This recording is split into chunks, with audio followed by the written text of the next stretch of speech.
Sex doesn't heal narcissists, it exposes what they are trying to avoid, and the empath often pays the price. This is a conversation that makes many people uncomfortable, not because it's unimportant, but because it sits at the intersection of vulnerability, shame, and deeply personal experience. Sexual intimacy is often framed as the ultimate bond, the glue that holds relationships together. And in healthy relationships, it can be exactly that. But in an empath-narcissist relationship, sex is rarely about mutual connection. It becomes a psychological arena where power, avoidance, and emotional dysregulation quietly take center stage. Many survivors of narcissistic abuse struggle to talk about this aspect of their experience. There's confusion, self-blame, and often a lingering sense of shame question, like, if the sex was intense, does that mean it was real? Or why did something that felt intimate leave me feeling empty, anxious, or erased? These reactions are not signs of weakness. They are common responses to emotional manipulation and trauma bonding, especially when sexual coercion is subtle rather than overt. Healthy sexual intimacy is grounded in safety, reciprocity, emotional presence, and respect for boundaries. Narcissistically driven sexual dynamics, by contrast, are often about control, validation seeking, dominance, withdrawal, or using closeness as currency. Sex may be used to hook, to punish, to confuse, or to reassert power, especially when the narcissistic individual feels threatened or emotionally exposed. This discussion is not about sensationalizing sex or pathologizing desire. It is about education and clarity. Understanding how sexual dynamics function within narcissistic abuse helps survivors make sense of their experience, release misplaced shame, and recognize that what felt destabilizing was not a failure of intimacy, but a pattern of emotional manipulation that extended into the most vulnerable parts of the relationship. In narcissistic relationships, sexual intimacy is rarely about mutual closeness or emotional attunement. Instead, it often functions as a form of narcissistic supply, a way for the narcissistic individual to regulate their fragile sense of self through validation, dominance, and control. While sex in healthy relationships can be connective and grounding, in narcissistically driven dynamics it becomes instrumental, serving the narcissist's needs rather than the relationship itself. At its core, narcissistic supply refers to anything that reinforces a narcissist's sense of importance, desirability, power, or superiority. Sexual attention can be an especially potent source of this supply because it carries intensity, vulnerability, and affirmation. Being desired sexually reassures the narcissist that they are worthy, special, and in control. The focus is not on shared pleasure or emotional safety, but on what the interaction provides psychologically, proof of desirability, dominance over another person, or relief from internal emptiness. This is where sexual intimacy begins to take on a performative or transactional quality. Rather than emerging from emotional closeness, sex may feel scripted, driven, or oddly disconnected. The narcissist may appear intensely focused on being admired, praised, or desired, while showing little curiosity about their partner's internal experience. Authentic intimacy requires presence, empathy, and reciprocity. Performative sexuality centers on how the narcissist is seen, not how both partners feel. One common pattern is sexual love bombing. Early in the relationship, sex may be intense, frequent, and charged with idealization. The empath may feel uniquely desired, chosen, or deeply bonded. This phase can be confusing because it mimics closeness, but it is fueled by novelty and conquest rather than attachment. The narcissist is regulating their self-esteem through the partner's responsiveness, admiration, and emotional availability. The intensity is less about connection and more about consumption.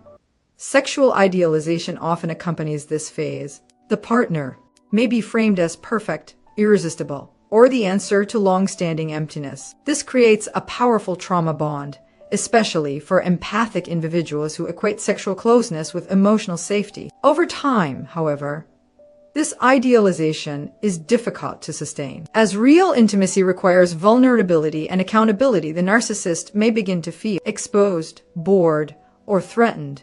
When that shift occurs, abrupt withdrawal is common. Sexual availability may decrease suddenly, become inconsistent, or be withheld altogether. This withdrawal is not random. It often functions as covert control, leaving the partner confused, anxious, and preoccupied with regaining closeness. The empath may internalize the change, wondering what they did wrong or how to restore the earlier intensity. This push-pull dynamic deepens emotional manipulation and reinforces dependence. Sex can also be used to reassert dominance during periods of conflict. After emotional distance, silent treatment, or devaluation, sexual re-engagement may occur without repair or accountability. This creates a confusing mix of closeness and harm, teaching the partner that connection comes without emotional safety. Over time, this pattern can erode boundaries and distort the partner's understanding of intimacy. For some narcissistic individuals, sexual intimacy serves as a regulatory tool. When they feel stressed, insecure, or dysregulated, sex becomes a way to discharge tension or reclaim control. The partner's needs, consent, or emotional readiness may be overlooked in favor of the narcissist's immediate relief. Even when explicit coercion is absent, there may be subtle pressure, obligation, or emotional consequence tied to sexual availability which fall under the broader umbrella of sexual coercion. It's also important to understand that narcissistic sexuality can swing between extremes. Periods of intense pursuit may alternate with disinterest or avoidance. This inconsistency keeps the partner emotionally off balance, reinforcing the trauma bond. The unpredictability is not accidental. It maintains control by keeping the partner focused on the narcissist's needs and moods, rather than their own boundaries. In contrast, authentic intimacy is steady, attuned, and grounded in mutual respect. It allows for desire to ebb and flow without punishment or manipulation. It does not require performance, perfection, or emotional sacrifice to maintain closeness. Narcissistically driven intimacy, however, often requires the partner to minimize their needs, tolerate confusion, and adapt constantly to shifting expectations. Many survivors struggle with shame around these experiences, especially when the sexual connection felt intense or meaningful at the time. It's important to understand that intensity does not equal health, and chemistry does not guarantee safety. The nervous system can confuse activation with connection, particularly in environments of emotional manipulation. This does not reflect a failure of judgment or strength. It reflects the power of trauma bonding in empath-narcissist relationships. When sexual intimacy is used as narcissistic supply, the empath is often left feeling unseen, objectified, or emotionally depleted. The body may have been present, but the emotional self was not met. Naming these patterns is not about pathologizing desire or intimacy.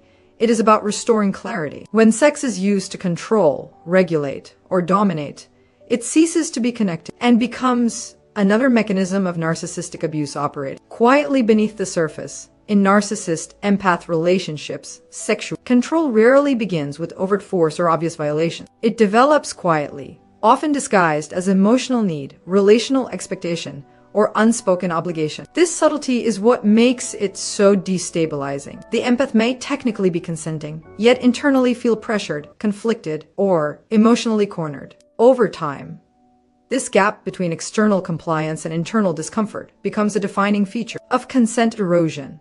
Sexual coercion in these dynamics is frequently rooted in guilt. The narcissistic partner may frame sex as proof of love, loyalty, or commitment. Statements or implications like, "If you cared about me, you would want this," or "This is how I feel close to you," shift responsibility for the narcissist's emotional regulation onto the empath. The empath learns that saying no has emotional consequences, even if no explicit threat is made. Consent becomes less about desire and more about avoiding guilt, conflict, or emotional withdrawal. Another common pattern is emotional punishment. When the empath sets boundaries, expresses fatigue, or asks for emotional connection before physical intimacy, the response may be coldness, irritability, silent treatment, or subtle devaluation. This teaches the empath that autonomy leads to disconnection. Over time, the nervous system associates refusal with loss, reinforcing obligation-based intimacy. The body may comply, while the psyche feels increasingly unsafe. Conditional affection further erodes agency. Affection, warmth, or basic kindness may appear contingent on sexual availability. After sex, the narcissist may temporarily return to being attentive or pleasant, reinforcing the idea that intimacy must be earned through physical access. This pattern mirrors trauma bonding, where moments of relief follow periods of tension or emotional neglect. The empath may begin to initiate sex not from desire, but from a need to stabilize the relationship or restore emotional safety. Sexual withholding is another powerful control tactic. Intimacy may be abruptly withdrawn without explanation, often during periods when the empath is already feeling insecure or seeking reassurance. This absence is rarely discussed openly. Instead, it creates a vacuum the empath is left to fill with self-blame and rumination. The narcissist maintains plausible deniability, framing that withdrawal as stress, fatigue, or loss of interest, while the empath feels compelled to work harder for reconnection. Obligation-based intimacy often develops in long-term relationships. The empath may feel responsible for meeting the narcissist's needs to prevent anger, mood shifts, or emotional collapse. This sense of duty can be particularly strong when the narcissist positions themselves as wounded, misunderstood, or deprived. The empath's compassion is leveraged, turning care into compliance. This is not mutual intimacy. It is psychological abuse operating through emotional leverage. Consent in these relationships must be understood as emotional and psychological, not just physical. True consent includes the freedom to say no without fear of retaliation, punishment, or loss of connection. When refusal leads to emotional harm, consent is compromised even if the body is not physically forced. Many survivors struggle to name this because the absence of overt violence creates doubt. They may question whether their experience counts, minimizing their own distress. Narcissistic control tactics rely heavily on this ambiguity. By avoiding explicit demands, the narcissist preserves an image of reasonableness. They may claim they never pressured, never forced, never asked directly. Yet the environment itself becomes coercive. The empath is trained to anticipate needs, manage moods, and sacrifice boundaries to maintain relational stability. This is how consent erosion occurs incrementally, invisibly, and profoundly. Over time, the empath's sense of agency diminishes. Desire becomes entangled with fear, obligation, or self-protection. The body may dissociate, the mind may numb, and confusion often sets in. Survivors may wonder why intimacy feels draining, or why they feel disconnected from their own needs. These are not signs of dysfunction. They are adaptive responses to psychological abuse in relationships where autonomy is not respected. It's important to name that none of this reflects a failure on the empath's part. These dynamics exploit empathy, attachment needs, and relational conditioning. The narcissist's ability to maintain plausible deniability does not negate the harm. Recognizing sexual coercion and consent erosion is a critical step in reclaiming agency and restoring a sense of safety. Understanding that control can exist without overt force helps survivors validate their experiences and begin disentangling from patterns that quietly undermine their autonomy. Sexual unpredictability in narcissism. Empath relationships has a profound impact on the nervous system, often in ways survivors do not immediately recognize. For empaths, whose wiring tends toward attunement and emotional responsiveness, inconsistency in sexual connection can create a state of chronic dysregulation. The body is pulled between moments of closeness and sudden rejection, never quite settling into safety. This push-pull dynamic is not just emotionally painful. It is neurologically destabilizing. Trauma bonding thrives on intermittent reinforcement, and sexual intimacy becomes one of its most powerful vehicles. Periods of warmth, desire, or sexual closeness are followed by withdrawal, distance, or indifference. The unpredictability itself becomes activating. The nervous system, deprived of consistency, begins to chase relief. When sexual closeness returns, even briefly, it brings a surge of dopamine and oxytocin, chemicals associated with reward and bonding. That relief reinforces attachment, not because the relationship is safe, but because the body is desperate for regulation. This cycle fuels craving and confusion. The empath may find themselves preoccupied with restoring intimacy, replaying interactions, and scanning for signs of renewed desire. Sexual rejection is rarely processed as a neutral preference. It is experienced as a threat to connection. Because the narcissistic partner often avoids direct communication, the empath is left to fill in the gaps. Self-blame takes root. I'm not attractive enough. I'm too much. Or if I were different, this wouldn't be happening. These thoughts are not evidence of truth. They are the mind's attempt to regain a sense of control in an unpredictable environment. From a neurobiological perspective, this pattern mirrors other forms of intermittent reinforcement seen in addictive dynamics. The uncertainty keeps the nervous system activated, oscillating between hope and despair. Cortisol remains elevated, vigilance increases, and emotional regulation becomes increasingly difficult. The empath may feel anxious, disconnected from their body, or emotionally numb. These are not personal shortcomings. They are predictable responses to relational instability and psychological threat. Shame plays a central role in deepening the trauma bond. Because sex is culturally framed as a measure of desirability and relational success, empaths often internalize sexual dysfunction in the relationship as a personal failure. When intimacy is withheld or inconsistently offered, the empath may assume responsibility, believing they are deficient or unlovable. This shame is compounded when the narcissistic partner subtly reinforces it through comparison, criticism, or indifference. Empaths are particularly vulnerable to this dynamic because they tend to look inward first. Rather than questioning the structure of the relationship, they question themselves. This self-interrogation keeps the focus away from the narcissistic patterns at play and redirects energy towards self-correction. The trauma bond tightens as the empath works hard.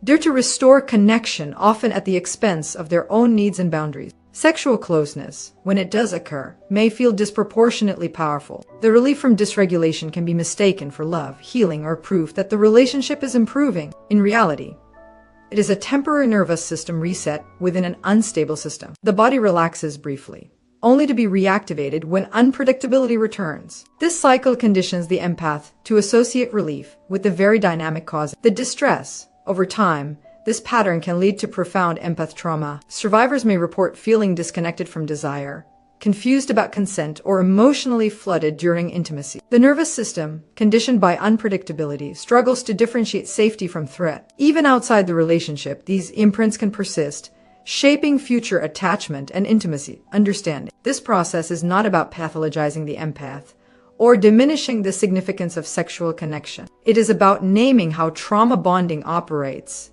at both emotional and biological levels. When sexual intimacy is used as a variable reward rather than a stable expression of connection, it reinforces dysregulation rather than healing. Recognizing this helps survivors shift from self-blame to self-compassion and from confusion to clarity as they begin to understand that their responses were shaped by intermittent reinforcement, not by personal inadequacy. In narcissistic relationships, sex is often disconnected from empathy. While desire may be present, emotional attunement is frequently absent. The partner is not experienced as a full emotional equal, but as an extension, someone whose role is to meet needs, reinforce self-worth, or regulate internal states. This separation between sexuality and empathy is a defining feature of narcissistic intimacy issues, and it leaves the empath feeling paradoxically wanted yet deeply alone. For many empaths, the experience is confusing. They may feel desired, pursued, or even idealized, yet simultaneously unseen and emotionally unheld. Sexual attention can coexist with emotional neglect. The narcissist may focus on their own experience, gratification, or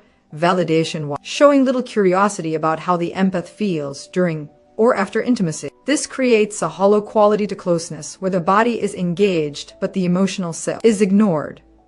Sexual objectification in this context is not always overt or degrading.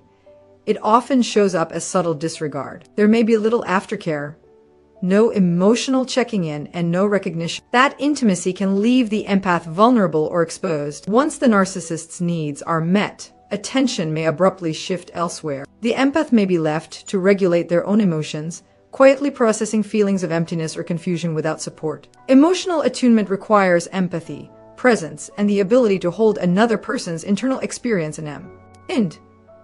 Narcissistic individuals often struggle with this capacity. As a result, sex may feel transactional rather than connective. The empath's boundaries, preferences, or emotional cues may be overlooked unless they directly serve the narcissist's narrative or desires. Over time, this pattern teaches the empath that their needs are secondary or invisible. This dynamic contributes to profound emotional exhaustion. The empath may invest significant energy into being responsive, accommodating, or emotionally available, hoping that deeper connection will eventually emerge. Instead, they encounter indifference or detachment.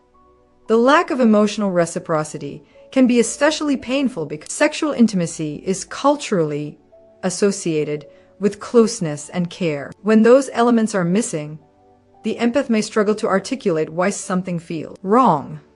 Narcissistic objectification also distorts communication around boundaries. When the empath expresses discomfort or asks for more emotional presence, the response may be dismissive, defensive, or minimizing. The narcissist may frame these needs as excessive or inconvenient, reinforcing the idea that emotional expression is a burden. This discourages the empath from advocating for themselves, further deepening emotional neglect. The psychological impact of this pattern extends beyond the bedroom. Feeling used but not known can erode self-worth and create chronic self-doubt. Empaths may begin to question whether their needs are valid, or whether they are asking for too much. This internalized minimization is not inherent. It is shaped by repeated experiences of being emotionally sidelined. It's important to understand that sexual objectification in narcissistic relationships is not a reflection of the empath's value or desirability. It reflects the narcissist's limited capacity for emotional connection and mutuality. Recognizing this distinction can help survivors reframe their experiences and release misplaced self-blame. Over time, repeated emotional disconnection can lead to numbness, withdrawal, or a sense of fragmentation. The empath may feel present physically but absent emotionally, a protective response to being repeatedly unmet. Naming this pattern is a step toward restoring integrity and self-trust. When intimacy lacks empathy, it ceases to be nourishing. Understanding how narcissistic dynamics separate sex from emotional care allows survivors to make sense of their exhaustion and begin prioritizing relationships where desire, empathy coexist. Sexual gaslighting is one of the most disorienting aspects of narcissistic manipulation because it targets both emotional reality and bodily experience. In these dynamics, harm is rarely acknowledged directly. Instead, it is minimized, reframed, or denied altogether. When an empath expresses discomfort, confusion, or pain related to sexual experiences, the narcissistic partner may respond by dismissing the concern or redefining it in a way that CTs their own narrative.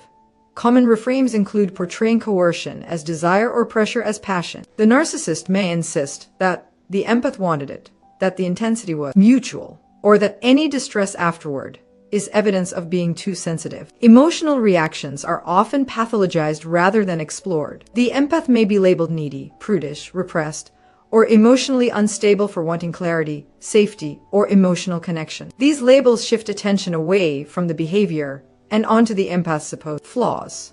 Over time, this repeated distortion erodes self-trust. The empath begins to doubt their own body signals, the tightening in the chest, the sense of dread, the emotional numbness that follows intimacy. When these internal cues are consistently invalidated, the nervous system learns that its warnings are unreliable. This creates a dangerous split between experience and interpretation. The body registers distress, but the mind is trained to override it. Narcissistic manipulation thrives in this confusion. By maintaining plausible deniability, the narcissist can present themselves as reasonable while positioning the empath as irrational. They may say they never forced anything, never intended harm, or were simply expressing love. The empath, already conditioned to prioritize the relationship, may accept these explanations despite internal discomfort. This deepens self-doubt in relationships and reinforces dependency on the narcissist's version of reality.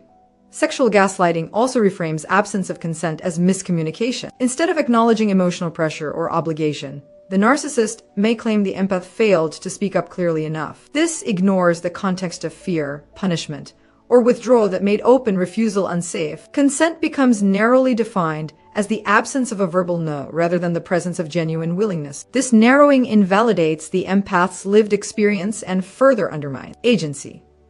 The long-term psychological harm of this pattern is significant. Survivors may struggle to trust their perceptions, emotions, and physical sensations long after the relationship ends. They may second-guess discomfort, minimize red flags, or feel disconnected from desire altogether. The internalized message is that their reactions are exaggerated or wrong. This loss of self-trust can affect future intimacy, boundaries, and decision-making.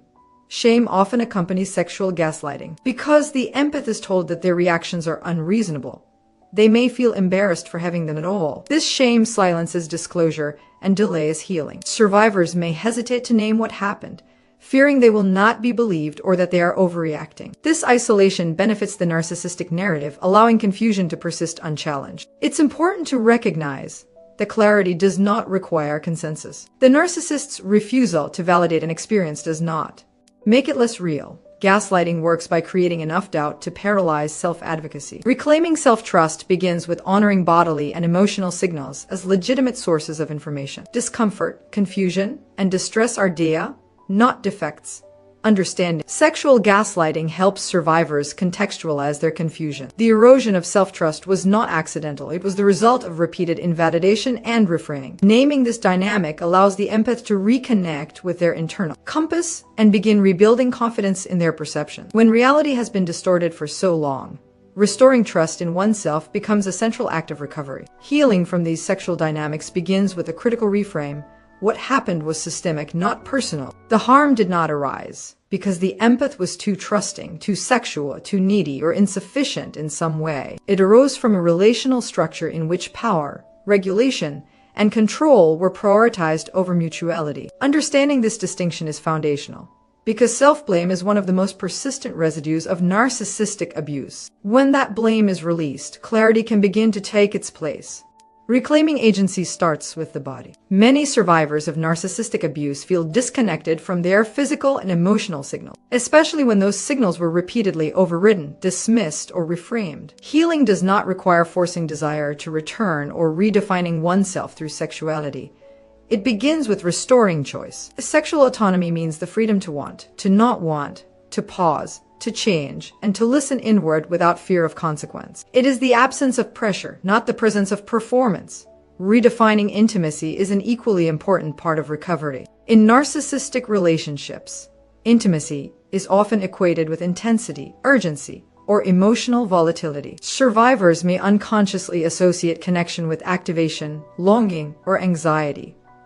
Healthy intimacy feels different. It is steady rather than consuming. It does not require vigilance or self-erasure. It allows for presence without fear and closeness without confusion. This can feel unfamiliar at first, especially for empaths whose nervous systems were conditioned through intermittent reinforcement. Part of healing involves learning to recognize red flags without self-judgment. Sexual pressure disguised as emotional need, withdrawal used as punishment, disregard for emotional aftercare, and discomfort being minimized are not quirks or misunderstandings. They are indicators of relational imbalance. Awareness of these patterns is not about becoming guarded or suspicious. It is about staying connected to one's internal signals and honoring them as valid sources of information. Healthy relationships are regulated rather than destabilizing. Desire may ebb and flow without threatening connection. Boundaries are met with respect rather than retaliation. Consent is not debated or negotiated through guilt. Emotional presence exists alongside physical intimacy, not separate from it. These dynamics are not rare or unrealistic. They simply cannot coexist with narcissistic control. Knowing this helps survivors stop mistaking absence of harm for intimacy. Empath recovery often involves grieving not just the relationship, but the version of intimacy that was hoped for. There may be sadness around what was invested, what was endured, and what was never truly reciprocated. This grief is not a setback. It is an acknowledgement of reality. Mourning what was not possible creates space for relationships grounded in mutual care rather than endurance. It's also important to understand that healing does not follow a linear timeline. Survivors may feel moments of clarity followed by waves of doubt or longing. This does not mean the trauma bond is winning. It means the nervous system is recalibrating. With time and self-compassion, regulation replaces reactivity, and choice replaces compulsion. The body learns that intimacy does not have to hurt to be meaningful. Reclaiming. Intimacy does not require immediate engagement with another person. It can begin with self-trust, self-respect, and attunement to one's own comfort. Healthy sexuality grows out of safety, not urgency. It does not demand self-abandonment or emotional labor as entry fees. Survivors are allowed to define intimacy on their own terms, without comparison to past dynamics or external expectations. Healing from narcissistic abuse is ultimately about clarity. Clarity about what was happening, why it felt so destabilizing, and why leaving or emotionally disengaging was not a failure. When survivors understand that the confusion was engineered and the harm was patterned, shame begins to loosen its grip. In its place, there is often a quieter, steadier sense of self. Healthy intimacy is mutual, safe, regulated, and respectful. It does not rely on power imbalances or emotional leverage. It does not require one person to shrink so the other can feel whole. For empaths recovering from narcissistic abuse, this understanding is not just educational, it is liberating. It marks the shift from surviving intimacy to choosing it, with agency, dignity, and a restored sense of self.